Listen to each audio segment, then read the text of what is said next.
Vamos ya con un tema muy importante porque Ferrari ha hecho un filming day con su monoplaza actual, el SF25, para probar una actualización sustancial, una actualización con la que esperan poder revertir la situación e intentan pelear con McLaren. Aunque bueno, también hay que decir que obviamente el título ya está muy complicado.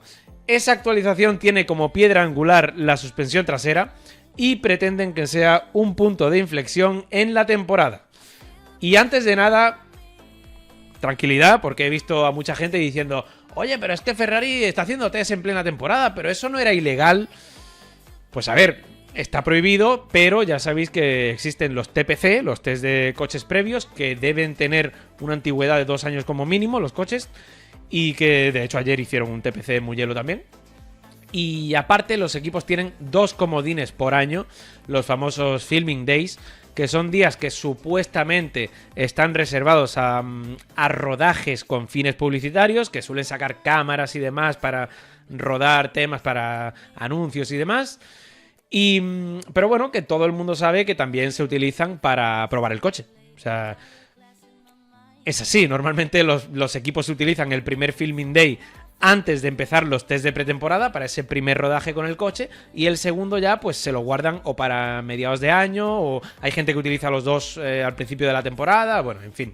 El caso es que hace unos años solo se podían hacer 200 kilómetros en total en los dos Filming Days, con lo cual 100 en cada uno, pero desde el año 2024 se elevó al doble, ¿vale? Se elevó a 200 kilómetros por cada día, por cada uno de los 2 días de rodaje. ¿Y cómo ha sido el test de Ferrari? Pues lo cierto es que ayer estuvieron Guan Yu Zhou y Antonio Giovinazzi con el SF23 y también con el SF25, pero en el caso del monoplaza de este año solo hicieron 3 vueltas a modo de shakedown, ¿vale? Que también está permitido hacer una especie de shakedown de 15 kilómetros. Y hoy ya sí que sí, pues se han subido Charles Leclerc y Lewis Hamilton para hacer esos 200 kilómetros permitidos por normativa con el SF25 para probar esa nueva actualización. Y por cierto, ya es curioso que sea en Mugello, porque he estado mirando distancias desde Maranello y, a ver, obviamente Ferrari tiene allí mismo en sus instalaciones el circuito de Fiorano, que no necesita ninguna presentación y que todo el mundo sabe que están allí mismo, que lo tienen ahí al lado de casa, en casa literalmente. Pero es que también tienen el circuito de Imola a 86 kilómetros. Y el circuito de Mugello está a 122 kilómetros. Y bueno, pues ahora me diréis, bueno, pero entre 86 kilómetros o 122 tampoco hay mucha diferencia. Siguen estando muy cerca ambos. Vale. Pero es que ir a Imola tenía una gran ventaja en la que quizá no habíais caído, y es que la Fórmula 1 corrió allí en mayo. La Fórmula 1 de hecho corrió allí hace 2 meses exactamente, porque el Gran Premio creo que fue del 16 al 18 de mayo, estamos a 17, pues hace 2 meses estaba en el sábado del Gran Premio de Emilia-Romagna. Y claro, teniendo en cuenta que la Fórmula 1 corrió allí hace 2 meses, Ferrari tiene una cantidad enorme de datos con el coche de este año, con el SF25, que podría comparar con el paquete nuevo, con los kilómetros que podría haber hecho, con esos 200 kilómetros que podría haber hecho en Imola. Pero han preferido ir a Mugello, ¿vale? Y yo creo sinceramente que se debe a 2 razones. La primera es que el SF25 parece tener mejor rendimiento en curva lenta que en curva rápida, y por eso tiene sentido ir a probar a Mugello, que es un circuito de curvas rápidas y en el que puedes ver cómo funciona el coche en uno de sus puntos débiles. Y la otra razón es que el próximo Gran Premio que va a correr en la Fórmula 1 es en Bélgica, en Spa-Francorchamps, y pues seguramente era mucho más representativo probar en Mugello que hacerlo en Imola. Pero bueno, vayamos al meollo del asunto. ¿Por qué se está hablando tanto de la actualización que Ferrari está probando en Mugello?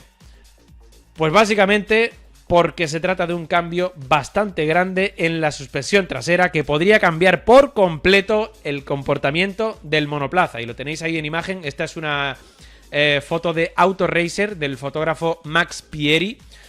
Y como decía, esto puede cambiar por completo el comportamiento del monoplaza. Y ojito, porque esto puede ser bueno o malo, porque aquí ya entramos en un tema de correlación entre simulación o túnel con la pista y demás. Pero bueno, vamos a confiar en que los datos de Ferrari sean positivos y de hecho, al menos desde Autoracer, dicen que el test se ha desarrollado sin problemas y que todo ha ido según el plan. ¿Y qué busca Ferrari con este cambio en la suspensión trasera? Pues, y de nuevo, esta foto que es una comparación de Autoracer, que podéis ver aquí la suspensión trasera antigua comparado con la nueva, y aquí abajo igual, a la derecha la antigua y a la izquierda la nueva. Y yo no soy ingeniero, no tengo mucha idea de técnica, pero se puede ver que aquí, por ejemplo, hay, no sé si se ve el cursor, pero estoy mencionando aquí en la parte de arriba. En la nueva se ve que hay un poquito más de caída en el brazo este que estoy señalando. También el anclaje se ve que es diferente. Y abajo se ve que hay un poquito más de separación. Está un poquito más separada la nueva respecto a la antigua. Pero lo que decía, ¿qué busca Ferrari con este cambio en la suspensión? Pues ya sabéis que en esta generación de monoplazas de efecto suelo se habla mucho de la ventana operativa del coche, que es muy pequeña en la mayoría de los casos, y también se habla de las alturas. Se habla muchísimo del tema de las alturas. Y claro, recordaréis que en aquella temporada 2022 estuvimos hablando muchísimo del tema del porpoising, ¿vale? El famoso marsopeo que se le llamó en español. Ferrari lo sufrió mucho y aunque tenía un coche rapidísimo al principio de la temporada, acusaron mucho el tema del rebote y tuvieron que hacer ciertas concesiones con el coche, ¿vale? ¿Cómo se combatía ese rebote? Subiendo el coche. Pero claro, cuanto más subes el coche, menos rendimiento tienes, aunque mitigas ese rebote, ¿vale? Y lo cierto es que ya no se habla tanto del rebote, pero sigue estando presente, sigue estando ahí, ¿vale? Cuando el coche no está muy bien configurado, el rebote sigue apareciendo, aunque no sea en una medida tan grande como lo hacía en el primer año del reglamento. De hecho, Ferrari el año pasado metió una actualización en el Gran Premio de España que hizo que volviese el rebote. Y por eso recordaréis que a partir del Gran Premio de España dieron un pasito atrás y no lo recuperaron hasta que metieron la actualización de Monza. ¿Pero qué quiero decir con todo esto? Pues que la configuración de las alturas es muy importante en estos coches, porque cuanto más te acercas al límite en la altura del coche, más rendimiento tienes. Pero claro, también hay más rebote. Y eso es algo que Ferrari todavía no había conseguido dominar a la perfección, y por eso no solo tiene un coche que es muy difícil de conducir, sino que además incluso les ha reportado alguna que otra descalificación cuando han intentado ir más bajitos de la cuenta. Y lo que pretenden precisamente con esta nueva suspensión es que el coche pueda ir lo más bajo posible sin entrar demasiado en ese temible rebote y así poder dejar a un lado los problemas que tenían en curvas de alta velocidad y también cuando iban muy cargados de gasolina, porque también sabéis que el Ferrari cuando va muy cargado al principio de la carrera suele sufrir un poquito. Y por eso digo que puede ser un punto de inflexión en esta temporada, puede ser un golpe de efecto básicamente, porque si Ferrari da con la tecla con esta suspensión y le permite configurar el coche de una manera mucho más radical o mucho más efectiva, mejor dicho, estaríamos hablando de una ganancia enorme. Una ganancia enorme. Además, hay que decir que esta suspensión es un complemento a las actualizaciones introducidas en Austria, que estas ya funcionaron bastante bien. Y es que dicen desde Automotor Sport que la última especificación del suelo que se introdujo en el Gran Premio de Austria hizo que la ventana operativa se ampliase ligeramente y que los pilotos, por ende, ganaron mucha confianza con el coche porque ahora es más predecible. Y ahora, precisamente con esta nueva suspensión, lo que se quiere es seguir por ese camino y que la nueva suspensión precisamente lo optimice todo, ¿vale? Y aparte de esto, aparte de Automotor Sport, dicen desde The Race que los cambios buscan principalmente crear más espacio alrededor de la caja de cambios para permitir una mayor capacidad de amortiguación. Y que esto además ayudaría a mejorar el control de la altura de la suspensión. Y lo podéis ver ahí en la foto. Lo que decía, hay más separación entre los brazos y parece que aquí tiene como un poquito más de caída. El anclaje es diferente. Entonces dice The Race que buscan tener más espacio alrededor de la caja de cambios y que la amortiguación pueda ser mejor, ¿no? Entonces, lo que estoy diciendo, todo esto es un complemento a lo que ya metieron en Austria y lo que intentan es que se amplíe mucho lo que es la ventana operativa, perdón, y que la configuración se pueda tener de una manera mucho más óptima. Y entonces que todo encaje, por así decirlo, y por ende dar un serio paso adelante. Por cierto, muchísimas gracias a Asier el Azi. Pero bueno, lo que decía antes, el tema de las actualizaciones con esta generación de monoplazas es muy complicado. Nunca se sabe si va a funcionar o no, o si va a funcionar desde el inicio, porque hay veces que metes una actualización que al principio no funciona, pero vas configurando y al final acaba funcionando. Y claro, está el tema de la correlación entre simulación y pista. Y es que dijo Jerome D'Ambrosio hace muy poquito para Racing News 365 que en Austria la correlación fue positiva, pero no siempre es así.